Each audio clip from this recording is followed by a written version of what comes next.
ಸ್ನೇಹಿತರೆ ನಮಸ್ಕಾರ. ಮುದ್ದುಲಕ್ಷ್ಮಿಯ ನಟಿ ಅಶ್ವಿನಿ ಬಿಗ್ ಬಾಸ್ನ ಮಾಜಿ ಸ್ಪರ್ಧಿ. ಅದು ಬಿಗ್ ಬಾಸ್ ಸೀಸನ್ 12ರ ಮಾಜಿ ಸ್ಪರ್ಧಿ ಅಶ್ವಿನಿ. ಇವರ ನಿಜ ಬದುಕಿನ ಕಹಿ ಘಟನೆಗಳ ಬಗ್ಗೆ ಇದುವರೆಗೆ ಎಲ್ಲೂ ಕೂಡ ಆಕೆ ಮಾತನಾಡಿರಲಿಲ್ಲ. ಆಕೆ ಒಂಟಿಯಾಗಿರೋದು, ಮನೆಯವರಿಂದ ದೂರ ಇದ್ದಾಳೆ ಅನ್ನುವಂಥ ವಿಚಾರವನ್ನು ಸ್ವತಃ ಅವಳೇ ಬಹಿರಂಗಪಡಿಸಿದ್ಲು ಈ ಹಿಂದೆ. ಆದರೆ ಈಗ 11 ವರ್ಷದಿಂದ ಒಂಟಿ ಜೀವನವನ್ನು ಸಾಗಿಸ್ತಿರೋದು ಯಾಕೆ? 11 ವರ್ಷ ಒಂಟಿ ಜೀವನದ ಹೋರಾಟದಲ್ಲಿ ಜೊತೆಗಿದ್ದ ಸ್ನೇಹಿತರು ಯಾರು? ಅಶ್ವಿನಿಗೆ ಇಷ್ಟೆಲ್ಲ ಸವಾಲುಗಳು ಎದುರಾದರೂ ಕೂಡ ಆಕೆ ತನ್ನ ಸ್ವಾಭಿಮಾನವನ್ನು ಬಿಡದೆ ತನ್ನ ಹಠವನ್ನು ಸಾಧಿಸಿಕೊಂಡು ಹೋಗ್ತಿರೋದು ಯಾಕೆ?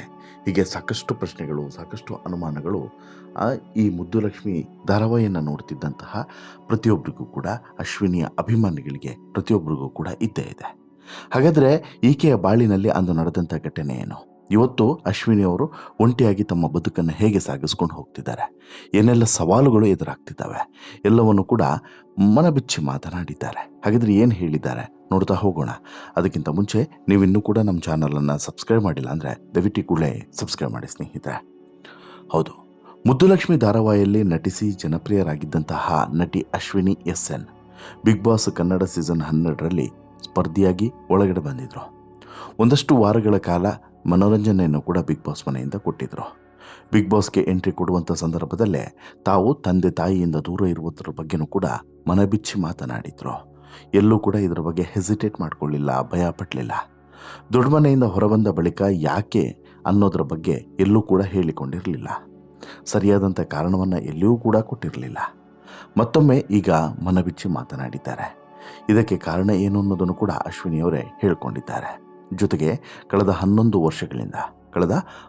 ವರ್ಷಗಳಿಂದ ಅಶ್ವಿನಿಯವರು ಯಾವ ರೀತಿ ಬದುಕ್ತಾ ಇದ್ದಾರೆ, ಒಂಟಿತನದಲ್ಲಿ ಬದುಕು ಸಾಗಿಸೋದು ಎಷ್ಟು ಸವಾಲು, ಹಾಗೆಯೇ ಈ ಒಂದು ಸಂದರ್ಭ ಏನಿದೆ, ಕಳೆದ 11 ವರ್ಷದಿಂದ ಜೀವನ ಸಾಗಿಸ್ತಿರುವಂಥ ಪರಿ ಯಾವ ರೀತಿ ಇತ್ತು, ಎಲ್ಲವನ್ನು ಕೂಡ ಎಳೆಯಾಗಿ ಬಿಚ್ಚಿಟ್ಟಿದ್ದಾರೆ. ಜೊತೆಗೆ ತಮ್ಮ ಬದುಕಿನ ಮೂಲಕ 4 ಜನರಿಗೆ ಒಂದು ರೀತಿಯಲ್ಲಿ ದಾರಿದೀಪನೂ ಕೂಡ ಆಗಿದ್ದಾರೆ.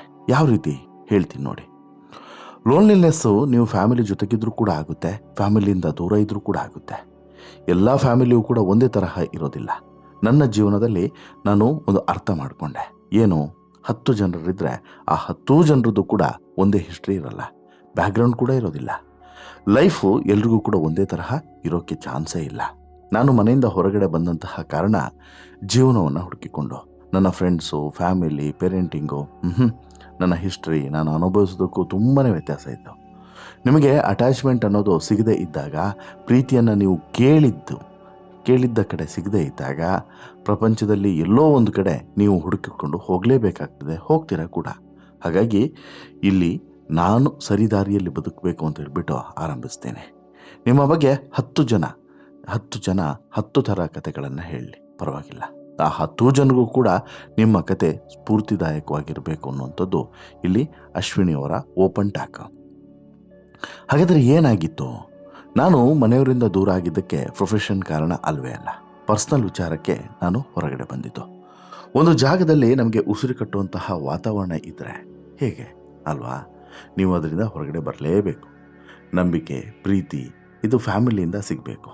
ನನಗೆ ಕಾರಣ ಹೇಳೋದು ದೊಡ್ಡ ವಿಚಾರ ಅಲ್ಲ, ಆದರೆ ಅಲ್ಲಿ ನನ್ನ ಬರೀ ಸ್ಟೋರಿ ಬರಲ್ಲ. ಇನ್ನೊಂದು 3 ಜನ ಎಂಟ್ರಿ ಆಗ್ತಾರೆ.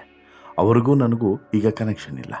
ಅವರ ಜೀವನಕ್ಕೆ ಅವರು ಕಂಡಂತಹ ದಾರಿಗಳಲ್ಲಿ ಅವರು ಹೋಗ್ತಾರೆ. ಆದರೆ ನನಗೆ ಹೊರಗಡೆ ಬಂದು ಪ್ರಪಂಚವನ್ನು ಕಾಣಬೇಕಾಗಿತ್ತು. ನಾನು ಅದನ್ನು ಈಗ ಮಾಡಿದ್ದೀನಿ ಅಂತೇಳ್ಬಿಟ್ಟು ಅಶ್ವಿನಿ ಹೆಮ್ಮೆಯಿಂದ ಹೇಳ್ಕೊಳ್ತಾರೆ.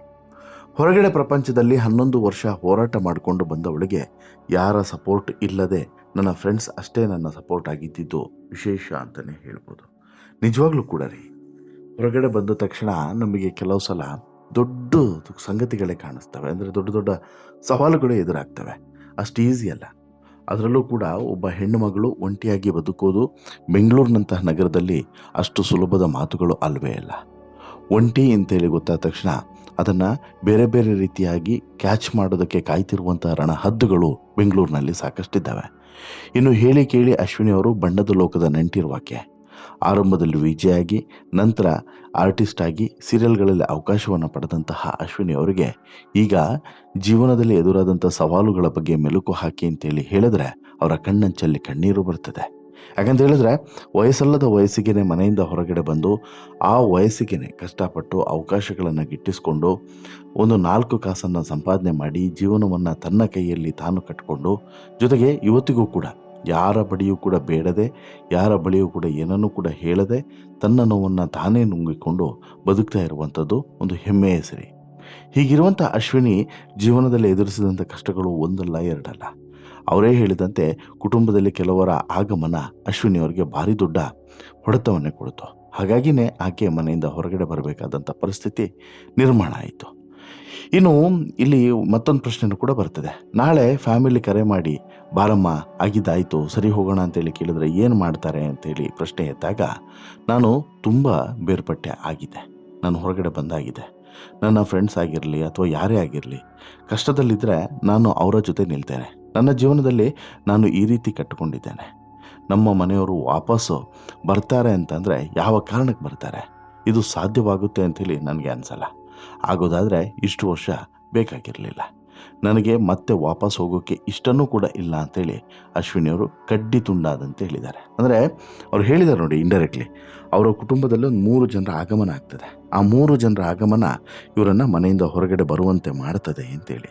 ಅಂದರೆ ಮನೆಯಲ್ಲಿ ಶುರುವಾದಂಥ ಸಣ್ಣದೊಂದು ಭಿನ್ನಾಭಿಪ್ರಾಯ ಇಲ್ಲಿಗೆ ತಂದು ನಿಲ್ಲಿಸಿದೆ ಅನ್ನುವಂಥದ್ದು ಅಶ್ವಿನಿಯವರ ಮಾತಿನ ಗೂಢಾರ್ಥ. ಅಶ್ವಿನಿಯವರು ಇವತ್ತು ಬಿಗ್ ಬಾಸ್ಗೆ ಬಂದಿರ್ಬೋದು, ಅದಕ್ಕಿಂತ ಮುಂಚೆ ಈ ಸಾಕಷ್ಟು ಸೀರಿಯಲ್ಗಳಲ್ಲಿ ನಟಿಸುವಂಥ ಅವಕಾಶಗಳು ಗಿಟ್ಟಿಸಿರ್ಬೋದು, ಅದರಲ್ಲಿ ಕೆಲವು ಸೀರಿಯಲ್ಗಳನ್ನು ನಿರಾಕರಿಸಿರ್ಬೋದು. ಮುದ್ದು ಲಕ್ಷ್ಮಿ ಸೀರಿಯಲ್ಲು ಈಕೆಗೆ ಹೊಸ ಬದುಕನ್ನೇ ತಂದು ಕೊಡ್ತು. ಇವೆಲ್ಲದೂ ಕೂಡ ನಮಗೆಲ್ಲರೂ ಕೂಡ ಗೊತ್ತಿರುವಂಥದ್ದೇ. ಇನ್ನು ಮುಂದೆನೂ ಕೂಡ ಬೇರೆ ಸೀರಿಯಲ್ಗಳಲ್ಲಿ ಅವಕಾಶ ಸಿಗ್ಬೋದು. ಬಣ್ಣದ ಲೋಕದ ನಂಟು ಈಕೆಗೆ ಮತ್ತೊಂದು ಹಂತದಲ್ಲಿ ಒಂದಷ್ಟು ಸವಾಲುಗಳನ್ನು ಕೂಡ ತಂದು ಕೊಡ್ಬೋದು, ಹಾಗೆಯೇ ಒಂದಷ್ಟು ಬದುಕನ್ನು ಸುಲಭವೂ ಕೂಡ ಮಾಡಿಕೊಡ್ಬೋದು. ಗೊತ್ತಿಲ್ಲ ಮುಂದಿನ ದಿನಗಳು ಹೇಗಿರ್ತದೆ ಗೊತ್ತಿಲ್ಲ. ಆದರೆ ಸದ್ಯಕ್ಕಂತೂ ಈ ರೀತಿ ಇದೆ ಪರಿಸ್ಥಿತಿ ಅನ್ನುವಂಥದ್ದನ್ನು ಇಲ್ಲಿ ಎಚ್ಚರಿಕೆಯ ಮೂಲಕ ಈ ಅಶ್ವಿನಿ ಒಂದು ಮೆಸೇಜ್ ರೂಪದಲ್ಲಿ ಕೊಟ್ಟಿದ್ದಾರೆ. ಅಂದರೆ ನಾವು ಅಂದ್ಕೊಂಡಂಗೆ ಇರೋದಿಲ್ಲ ಬದುಕು ಅನ್ನುವಂಥದ್ದು. ಬದುಕಲ್ಲಿ ಎಷ್ಟೋ ಸವಾಲುಗಳು ಎದುರಾಗ್ತವೆ.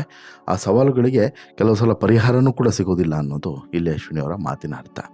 ಬಟ್ ಆಕೆ ಸ್ಪಷ್ಟವಾಗಿ ಹೀಗೆ ಆಯಿತು ಅಂತ ಹೇಳ್ಬಿಟ್ಟು ಹೇಳಲಿಲ್ಲ. ಬಟ್ ಇಂಡೈರೆಕ್ಟ್ಲಿ ಮನೆ ಒಳಗಡೆ ಏನೆಲ್ಲ ಆಯಿತು ಅನ್ನೋದನ್ನು ಹೇಳಿದ್ದಾರೆ. ಸಪ್ರೇಟ್ ಆಗೋದಕ್ಕೆ ಏನು ಕಾರಣ ಅನ್ನೋದನ್ನು ಕೂಡ ಇಲ್ಲಿ ಬಿಚ್ಚಿಟ್ಟಿದ್ದಾರೆ.